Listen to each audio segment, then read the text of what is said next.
Assalamualaikum guys, malam. Saya mau bercerita tentang kisah nyata saya juga tentang misteri ya. Tapi waktu itu saya sejak usia SD, usia sekitar 8 tahun kalau nggak salah. Ceritanya begini, dulu waktu usia SD mungkin sekitar usia 8 tahunan lah kalau nggak salah, saya diajak sama ayahku ke rumah sakit Cimbuleuit, Kota Bandung. Nah, saya diajak oleh bapak saya ke rumah sakit Cimbuleuit. Terus saya tiba di rumah Cimbuleuit.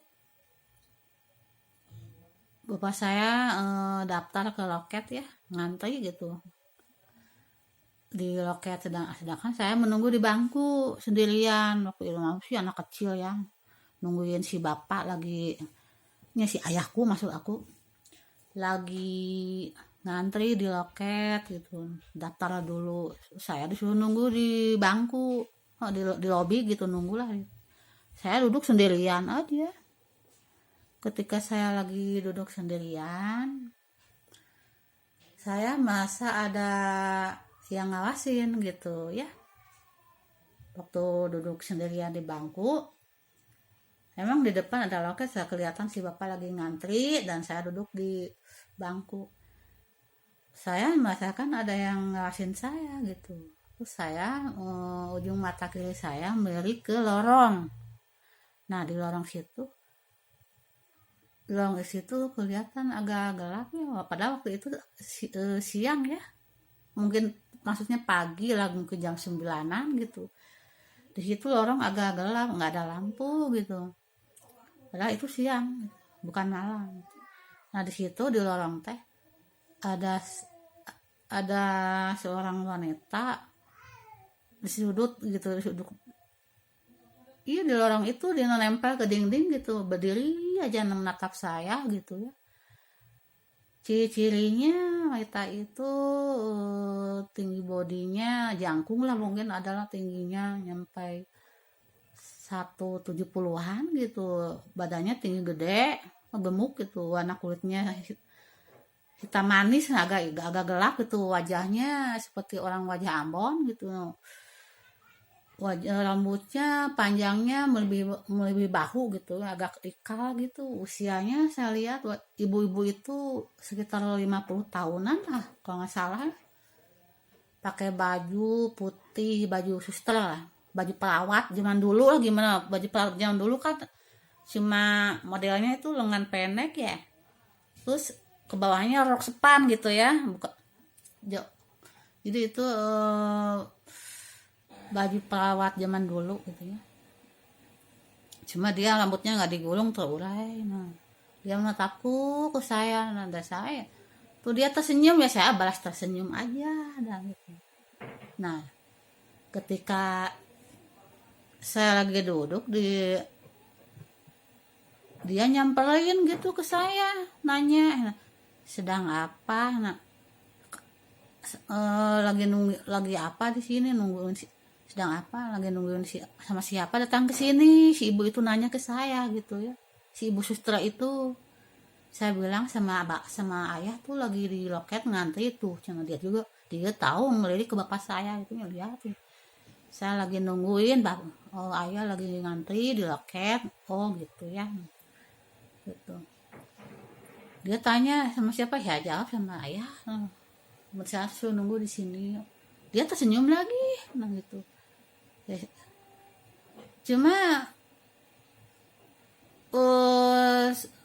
saya tuh agak janggal juga ya, dia nanya gitu ke saya gitu. Kan nggak kenal, saya kan anak kecil, dia ibu-ibu gitu. Saya usia 8 tahunan, dia mungkin usia 50 tahun, atau mungkin di bawah 50 tahun usianya kali gitu.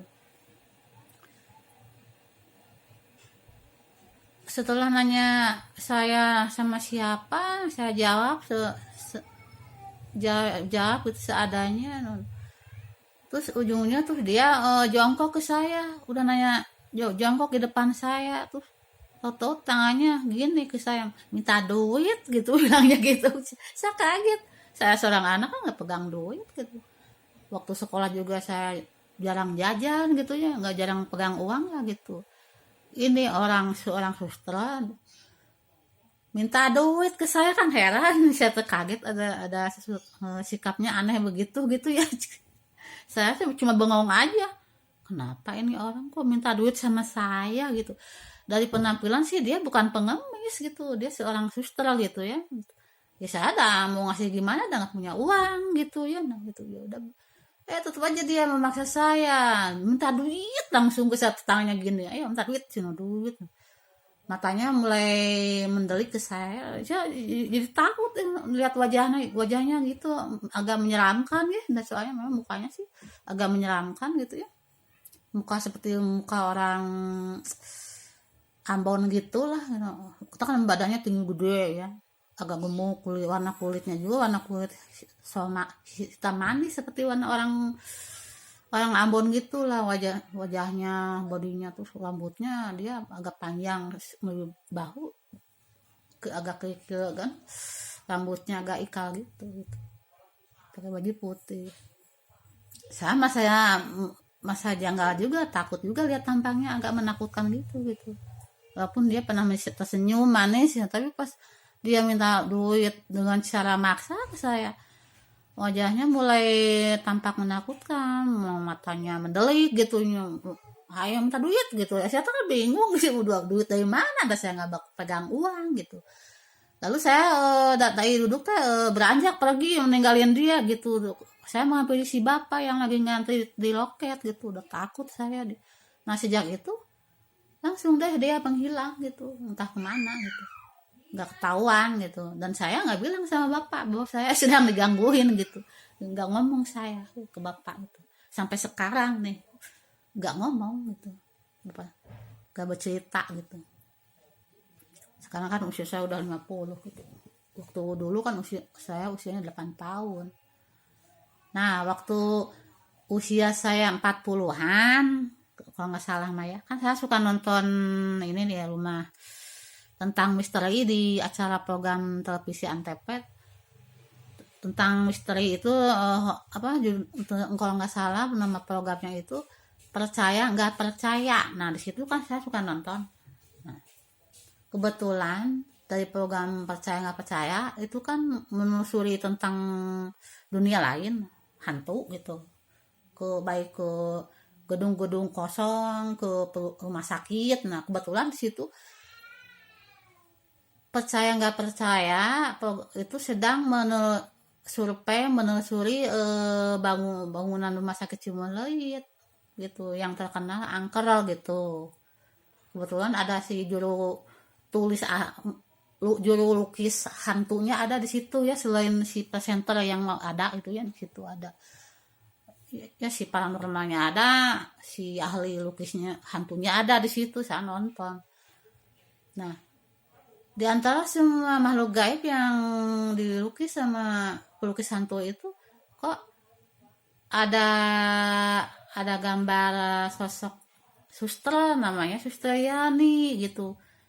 Saya lihat di lukisan itu ternyata kok sama ya yang saya pernah jumpai waktu saya kecil. Ternyata itu teh yang dia nyampein ke saya itu bukan manusia, hantunya ya. Itu tuh Suster Yani, tinggi gede, kulit agak hitam, pokoknya wajah seperti orang Ambon lah, usia dia sekitar 50-an. Dia katanya meninggalnya bunuh diri, kata si paranormal kan, mungkin berinteraksi ya dengan si makhluk gaib, dengan makhluk gaib kali ya gitu. Jadi Suster Yani itu meninggal karena bunuh diri di situ, dia gantung diri kata si paranormal, saya gitu ceritanya begitu. Saya kaget itu dari pas lihat lukisannya kok sama ya yang pernah saya lihat waktu saya kecil di rumah sakit Ciumbuleuit kata paranormal. Nah itu kejadian meninggalnya udah 50, di atas 50 tahun yang lalu gitu. Usia saya sekarang udah 50. Nah dia mungkin meninggalnya sejak usia usia, iya ya itu saya usia 8 tahun kan gitu. Saya sekarang udah 50 tahun. Dia meninggalnya udah lebih dari 50 tahunan, di atas 50 tahunan meninggalnya gitu. Berarti dia waktu mendekati saya itu bukan manusia ya, hantunya gitu. Pantesan mukanya agak menyeramkan gitu ya, walaupun saya agak berani yang diajak ngomong sama dia, nah gitu. Dan waktu itu saya sih anggapnya dia itu manusia, cuma memang wajahnya agak menyeramkan gitu. Tinggi gede, gede-gede, tinggi gede, gemuk gitu. Kulit sawo matang agak hitam seperti wajah orang Ambon gitu ya, rambutnya panjang melebihi bahu, agak ikal gitu. Dia ya gitu. Saya kaget ternyata dia itu namanya Suster Yani ya, baru tahu saya. Oh, jadi saya dideketin seorang Suster Yani, ya hantunya gitu. Nah, saya nggak tahu sih, anak kecil 8 tahun. Memang waktu dideketin juga sih auranya beda gitu ya. Oh, lihat tampangnya sangat menakutkan gitu. Agak pucat, mukanya agak pucat gitu. Waktu nyemperin saya teh mukanya agak pucat gitu. Ya saya ditahan aja soalnya disuruh nungguin di bangku disamperin sama dia gitu. Waktu itu memang orang-orang kan pada sibuk ngantri di loket, dah saya sendirian di bangku nggak ada temen. Ya ketika saya lagi sendirian ada yang ngawasin, ya itu diawasin oleh Suster Yani itu yang yang nyapa saya, ngajak ngobrol, ujung-ujungnya minta duit. Lucu, minta duit sama saya nggak pegang duit, memaksa saya minta duit. Saya bilang nggak punya uang, dia maksa terus gitu. Wajahnya berubah semakin menakutkan, matanya mendelik gitu. Nah itulah, jadi ternyata itu teh Suster Yani namanya ya. Saya baru tahu pas saya nonton acara program percaya nggak percaya di Antv tentang penelusuran dunia gaib gitu. Nah waktu itu di situ dulu ada pelukisnya, ada si paranormalnya, ada si MC-nya. Saya nonton sendirian, saya nonton gitu. Di situ saya nonton sendirian. Bahkan saya pernah juga selain nonton percaya nggak percaya, saya kadang saya juga nonton dunia lain, program dunia lain kok, kalau nggak salah di TPI ya gitu, yang acaranya dibuka tuh tengah malam jam 11 malam atau jam 12 malam dibukanya. Saya sih udah terbiasa nonton horor misteri sendirian gitu. Waktu itu saya nonton sendirian juga, nggak ada kejadian aneh kok, nggak ada, biasa aja. Tapi ketika itu waktu saya menyadari menonton di malam Jumat Kliwon, nonton acara dunia lain, sedang TV lagi jalan, saya nonton sendirian, ada suara tok tak tok tak tok, suara kelom ya, kelom wanita berjalan, suaranya menggema gitulah di depan saya, seperti berjalan di depan saya, sangat mengganggu. Saya lagi serius nonton ya, terus suara tok tak itu menaiki tangga saya, soalnya ada balkon di atas. Tok tak terus menaiki balkon itu kan terbuat dari kayu ya, jadi kedengaran suaranya tok tak.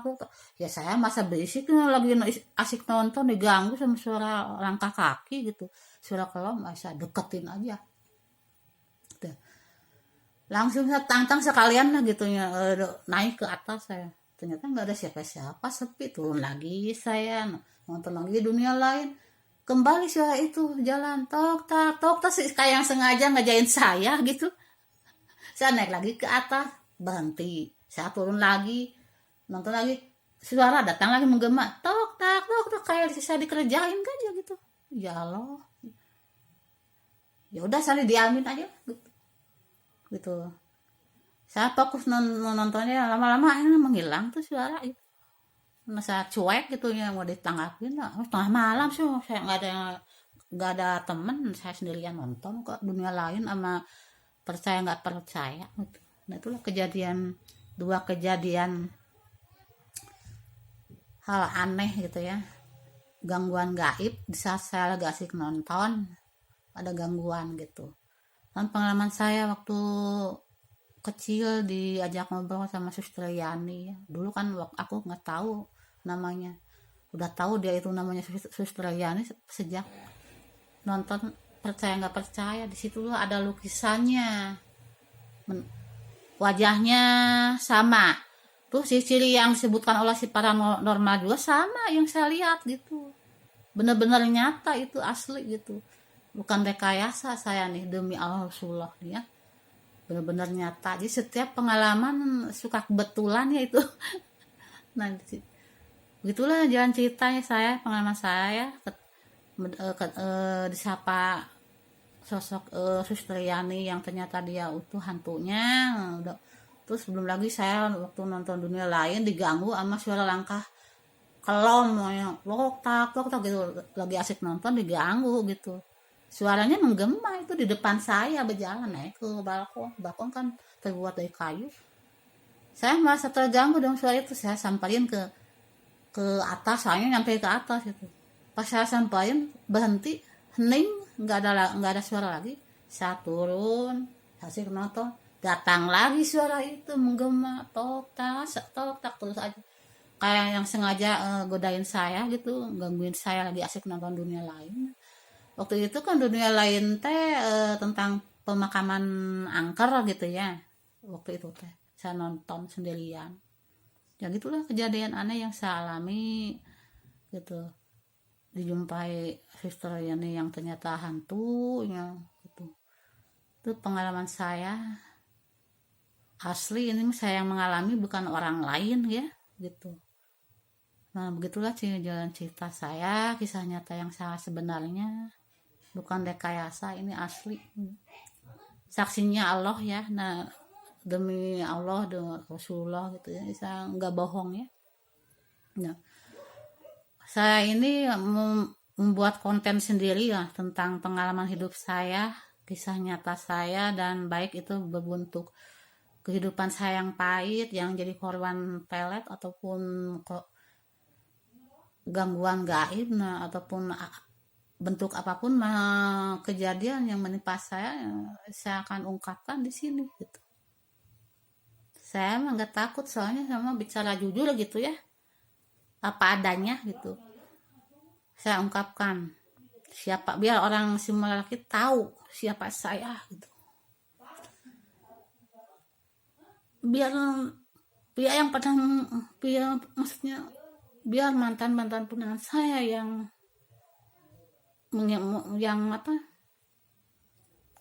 mengkhianati saya gitu, biar tahu siapa saya gitu, biar dia tahu gitu. Aduh maaf ya, bisa jadi ingat ke masa lalu saya ini jujur aja selalu mendapatkan pria yang saya berkenalan dengan seorang pria yang salah ya. 4 pria yang kebetulan ya, contohnya dari pacar, mantan tunangan ya, pacar, mantan tunangan, mantan suami, terus lelaki yang apa yang dianggap pacar, itu semuanya pria-pria nggak bener ya, nggak jujur gitu, nggak serius sama saya gitu. Ternyata keempat pria itu pengecut ya, dia punya masa lalu, nggak bicara sama saya. Jadi mereka itu pernah patah hati sama wanita gitu. Jadi yang jadi sasaran pelampiasan dendam mereka itu saya. Saya ini kan nggak punya dosa kok, nggak salah. Saya tulus lah, benar. Tapi sayang keputusan saya nggak dihargai gitu ya, gitu.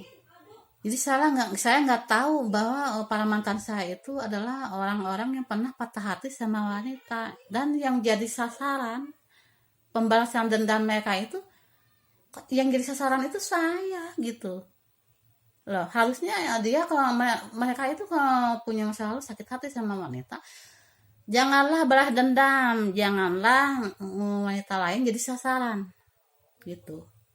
Harus ngaca diri gitu ya, kenapa wanita mutusin mereka semua, mungkin kan ada alasan tertentu. Udah saya juga udah tahu keempat pria ini nih yang pernah patah hati nih. Saya sebutkan namanya dengan saya inialnya. Pertama, si E, si L, yang manusia paling jahat dia tuh ya, suka main dukun tuh. Terus yang kedua, si NR, seorang guru yang tidak tahu diri ya, nah itu dia patah. Terus ketiga, SP, baru lulus dari sarjana ini, calon ini apa maksudnya yang kuliah dari kesejahteraan itu sosial teh ya, sarjana sosial baru lulusnya dia. Terus ketika yang terakhir itu mantan suami si Tes. Ini semua namanya saya samarkan. Saya baru tahu kenapa wanita-wanita meninggalkan mereka ya, karena mereka tahu sih, saya udah tahu sifat mereka. Ternyata mereka itu pria yang tidak baik ya, pantas udah sepatutnya ditinggalkan oleh para mantannya gitu. Cuma kesalahan mereka kalau dendam tuh jangan dilampiaskan ke saya. Ada saya mah tulus gitu. Lucu ya, orang yang mengaku orang yang baru kenal bukan pacar saya, cuma orang hanya pengen disebut pacar gitu. Saya nganggap yang ke pertama nganggap teman, tapi yang dianggap teman pengennya saya ini pacar dia, padahal bukan. Terus ini nih yang kedua, si guru SD itu si NR.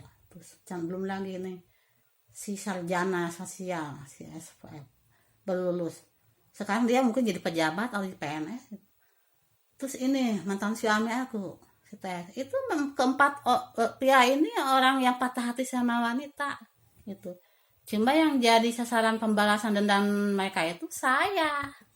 Nah itulah kejadian nyata ya, mungkin itu saya anggap mungkin itu ujian saya, cobaan saya gitu ya dari Allah gitu. Cuma saya tetap tidak terima kok, nggak menerima saya hidup saya kan tulus serius gitu. Saya ini bukan wanita nakal gitu ya, saya bukan, nggak pantas dilecehkan gitu gitu aja lah. Dan saya mah tujuan saya mah pengen nyari ketenangan, kebahagiaan, laki baik yang tulus mencintai saya gitu, tanggung jawab sama saya gitu. Itu sih tujuan saya gitu. Tapi halnya saya kok jadi selalu jadi korban pelampiasan laki dendam yang sama wanitanya, dendam sama mantannya tadi.